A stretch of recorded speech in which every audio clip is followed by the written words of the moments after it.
ಆಕಾಶವಾಣಿ ಕಾನೂನು ಅರಿವಿನ ಕಾರ್ಯಕ್ರಮ ಸರಣಿ ನ್ಯಾಯವಾಣಿ. ಸಹಯೋಗ ನ್ಯಾಯ ಸಂಸ್ಥೆ.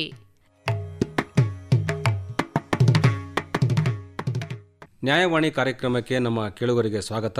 ಇಂದಿನ ಕಾರ್ಯಕ್ರಮದಲ್ಲಿ ನಮಗೆ ಕಾನೂನು ಕುರಿತಾಗಿ ತಿಳುವಳಿಕೆ ನೀಡಲು ಮನೋಹರ್ ಬೆಟ್ಟಜಿಯವರಿಗರು ಇದ್ದಾರೆ. ಇವತ್ತಿನ ಕಾರ್ಯಕ್ರಮದಲ್ಲಿ ತಾವು ಈ ಬಗ್ಗೆ ಮಾಹಿತಿ ನೀಡಬೇಕು. ಯಾವುದಂದ್ರೆ, ತಂದೆ ಹತ್ರ ಇಂತಿಷ್ಟು ಆಸ್ತಿ ಇರುತ್ತೆ, ಅದು ಸ್ವಯಾರ್ಜಿತ ಆಸ್ತಿ ಇರುತ್ತೆ. ಅದನ್ನು ತನ್ನ ಒಂದು ಜೀವಿತಾವಧಿಯಲ್ಲಿ ಮಗಳಿಗೆ ಉಡುಗೊರೆಯಾಗಿ ಗಿಫ್ಟ್ ಆಗಿ ಕೊಟ್ಟಿರ್ತಾರೆ ಅಂದ್ಕೋಣ. ನಂತರ ಮಗಳು ಅದನ್ನು ತನ್ನ ಒಂದು ಉಪಯೋಗಕ್ಕೆ ಬಳಸಿ ಆಮೇಲೆ ಏನೋ ಯಾವುದೋ ಒಂದು ಅಗತ್ಯ ಅನುಸಾರವಾಗಿ ಅದನ್ನು ಮಾರಿಬಿಡ್ತಾಳೆ. ಮಾರಿದಾಗ ಮಗ ಅಥವಾ ತನ್ನ ಸಹೋದರ ಬಂದು ಆಸ್ತಿ ಮೇಲೆ ನನಗೂ ಕೂಡ ಅಧಿಕಾರ ಇದೆ, ನನಗೆ ಬೇಕು ಅಂತಂತ ಹೇಳಿ ಕೋರ್ಟಿಗೆ ಏನಾದರೂ ಹೋಗ್ಲಿಕ್ಕೆ ಬರುತ್ತಾ. ಅಕಸ್ಮಾತ್ ಅವನು ಕೋರ್ಟಿಗೆ ಹೋದ ಅಂದರೆ ಇವಳು ತನಗೆ ಕೊಟ್ಟಂತಹ ಒಂದು ಗಿಫ್ಟ್ ಆಸ್ತಿಯನ್ನು ತನ್ನ ಒಂದು ಬಳಕೆಗೇನೆ ಇರುತ್ತಾ. ಅಂದರೆ ಬದುಕಿದ್ದಾಗಲೇ ಖುದ್ದಾಗಿ ಸ್ವಂತ ಇಚ್ಛೆಯಿಂದ ಮಗಳಿಗೆ ಏನಾದರೂ ಆಸ್ತಿಯನ್ನು ಉಡುಗೊರೆಯಾಗಿ ನೀಡಿದರೆ ಅದರಲ್ಲಿ ಯಾವುದೇ ರೀತಿಯಾದಂತಹ ಕಾನೂನು ತಕರಾರಿಲ್ಲ. ಅದು ಅವಳ ಹೆಸರಿಗೂ ಕೂಡ ಒಂದು ಡಾಕ್ಯುಮೆಂಟ್ ಆಗಿರ್ತದೆ. ಅಥವಾ ನಾನು ದಾನವಾಗಿ ಕೊಟ್ಟಿದ್ದೀನಿ ಅಂತ ಏನೋ ಒಂದು ದಾಖಲೆ ಬೇಕು. ಹೌದು ಸರ್. ಬಟ್ ಅದು ಏನಂತಂದ್ರೆ ಸರ, ಮಗಳಿಗ ಈಗ ಬೇರೆ ಮಕ್ಕಳು ಇದ್ದಾಗ ಇದೇ ಮಗಳಿಗೆ ಕೊಟ್ಟಿನು ಅಂತಂದ್ರೆ ಅವಾಗ ಏನಾಗ್ತದೆ ಅಂತಂದ್ರೆ ಎಲ್ಲರಿಗೆ ಕೇಳೋ ಹಕ್ಕಿದ್ದಿರ್ತದೆ. ಪ್ರಾಪರ್ಟಿ ಡೀಡ್ ಆಗಿದ್ರೆ ಸ್ವಯಾರ್ಜಿತ ಆಸ್ತಿ ಇರೋದ್ರಿಂದ ಮಗಳಿಗೆ ಕೊಟ್ಟಿರ್ಬೋದು ತಂದೆ ಅಂತ ಹೇಳಿ ಅದನ್ನ ಆ ವಿಷಯವನ್ನು ಬಿಟ್ಬಿಡ್ತಾರೆ ಅಲ್ಲಿ. ಹೌದು ಸರ್.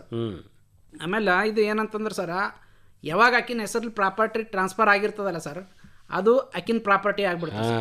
ಹೀಗಾಗಿ ಬೇರೆಯವ್ರಿಗೆ ಹಕ್ಕಿಲ್ಲ, ಬೇರೆಯವ್ರಿಗೆ ಹಕ್ಕು ಬರಂಗಿಲ್ಲ ಸರ್. ಅದೇ ಏನಿದ್ರು ಪಿತ್ರಾರ್ಜಿತ ಆಸ್ತಿ ಇದ್ರೆ ಮಾತ್ರ ಏನಾದರೂ ಈ ಬಗ್ಗೆ ತಕರಾರುಗಳು ಹೇಳ್ತವೆ ಸರ್. ಸ್ವಯಾರ್ಜಿತ ಆಸ್ತಿ ಇದ್ರೆ ಅದನ್ನ ಮಕ್ಕಳಿಗಾರ ಕೊಡ್ಲಿ, ಮಗನಿಗಾರ ಕೊಡ್ಲಿ, ಯಾರಿಗಾರ ಕೊಡ್ಲಿ, ಅದು ತಂದೆಯ ತನ್ನ ನಿರ್ಧಾರದ ಮೇಲೆ ಅವಲಂಬನ ಆಗಿರ್ತದೆ. ವಿಲ್ ಅನ್ನ ಬರೆಯೋದು ತುಂಬಾ ಕಮ್ಮಿ. ಆದರೆ ವಿಲ್ ಬರೆದ್ರೆ ತುಂಬ ಒಳ್ಳೆಯದು. ಈ ದಿಶೆಯಲ್ಲಿ ಅನೇಕ ಕಾನೂನು ತೊಡಕುಗಳು ಉದ್ಭವ ಆಗಬಾರ್ದು ಅಂತಂದರೆ ವಿಲ್ ಬರೆಯೋದು ಕೂಡ ಒಂದು ಒಳ್ಳೆಯ ಕ್ರಮ ಅಂತ ಹೇಳಿ ನಾವು ಈ ಸಂದರ್ಭದಲ್ಲಿ ಹೇಳಬಹುದು. ಸರ್, ಸುಮಾರು ಜನರಿಗೆ ಈ ವಿಲ್ ಬಗ್ಗೆ ಗೊತ್ತಿಲ್ಲ ಸರ್. ಹೌದೌದು. ಆಮೇಲೆ ಕಾನೂನು ಕ್ರಮಗಳಿವೆ, ಅವೆಲ್ಲ ಪಾಲನೆ ಮಾಡಬೇಕಾಯ್ತಂತಂದ್ರೆ ಸ್ವಲ್ಪ ಇಳಿ ವಯಸ್ಸಿನಲ್ಲಿ ತೊಂದರೆ ಆಗ್ತದೆ ಸರ್. ಹೌದೌದು. ಹೀಗಾಗಿ ಕೆಸಿಂದ ಯಾರು ವಿಲ್ ಮಾಡಲ್ಲ ಸರ್. ಹೆಚ್ಚಂತಂದ್ರೆ ಪಾಲುಗಾರಿಕೆ ಪತ್ರನೇ ಮಾಡ್ತಿರ್ತಾರೆ.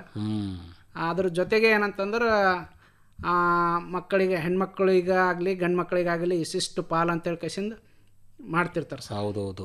ಆದರೆ ವಿಲ್ ಬರೆಯೋದು ಕೂಡ ಒಂದು ಒಳ್ಳೆಯದೇ ಕ್ರಮ ಅಂತ ಹೇಳ್ಬೋದು ಈ ಸಂದರ್ಭದಲ್ಲಿ. ವಿಲ್ ಅವಶ್ಯಕತೆ ಇದೆ ಸರ್, ಕಾನೂನುಬದ್ಧವಾಗಿದೆ. ಕಾನೂನುಬದ್ಧವಾಗಿ ವಿಲ್ಲನ್ನು ಹೇಗೆ ಬರೀಬೇಕು ಹಾಗೆ ಬರೀಬೇಕು. ಒಂದು ವಕೀಲರ ನೆರವಿನಿಂದ ಆಗಿರ್ಬೋದು, ಅಥವಾ ವಿಲ್ ಬರೀಲಿಕ್ಕೆ ಇಂಥವ್ರ ಸಮ್ಮುಖದಲ್ಲಿ ವಿಲ್ ಬರೆದಿದ್ದೇವೆ ನಾವು ಅಂತ ಹೇಳಿ ಆಗಿರಬೇಕು ಮಾಡ್ಬೋದು.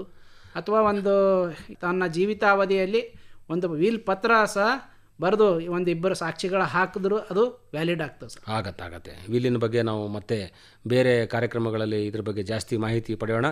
ತಾವು ತಂದೆಯ ಆಸ್ತಿಯನ್ನು, ಒಂದು ಸ್ವಯಾರ್ಜಿತ ಆಸ್ತಿಯನ್ನು ಮಗಳಿಗೆ ಅಕಸ್ಮಾತ್ ಜೀವಿತಾವಧಿಯಲ್ಲಿ ಕೊಟ್ಟಿದ್ದರೆ ಅದು ಹೇಗೆ ಅವಳ ಆಸ್ತಿ ಆಗಿರ್ತದೆ, ಇನ್ನೊಬ್ಬರಿಗೆ ಮಾರ್ಬೋದೋ ಬೇಡವೋ, ಅಥವಾ ತನ್ನ ಆಸ್ತಿ ಆಗಿರ್ತದೆ ಅದು ಅಂತ ಹೇಳಿ ಈ ಸಂದರ್ಭದಲ್ಲಿ ನಾವು ಒಂದಿಷ್ಟು ಮಾಹಿತಿ ಪಡ್ಕೊಂಡಂಗಾಯಿತು. ಹೌದು ಸರ್. ನಮ್ಮೆಲ್ಲ ಕೇಳುಗರ ಪರವಾಗಿ ನಿಮಗೆ ಧನ್ಯವಾದಗಳು ಸರ್. ನಮಸ್ಕಾರ. ಧನ್ಯವಾದಗಳು ಸರ್. ಇದುವರೆಗೆ ನ್ಯಾಯವಾಣಿ ಕಾನೂನು ಅರಿವಿನ ಕಾರ್ಯಕ್ರಮ ಸರಣಿ ಕೇಳಿದಿರಿ. ಸಹಯೋಗ ನ್ಯಾಯ ಸಂಸ್ಥೆ. ಕಾನೂನು ಮಾಹಿತಿಗಾಗಿ kannada.nya.org ವೆಬ್ಸೈಟ್ ಅನ್ನು ಅಥವಾ 965001081007 ವಾಟ್ಸ್ಆಪ್ ಸಂಖ್ಯೆಯನ್ನು ಸಂಪರ್ಕಿಸಬಹುದು. ನಿರ್ಮಾಣ ಜಾಂಪಣ್ಣ ಆಶಿಹಾಳ್. ಸಮಗ್ರ ನಿರ್ವಹಣೆ ಡಾಕ್ಟರ್ ಎಎಸ್ ಶಂಕರನಾರಾಯಣ. ಈ ಕಾರ್ಯಕ್ರಮ ಆಕಾಶವಾಣಿ ಬೆಂಗಳೂರು ಕೇಂದ್ರದ ಕೊಡುಗೆ.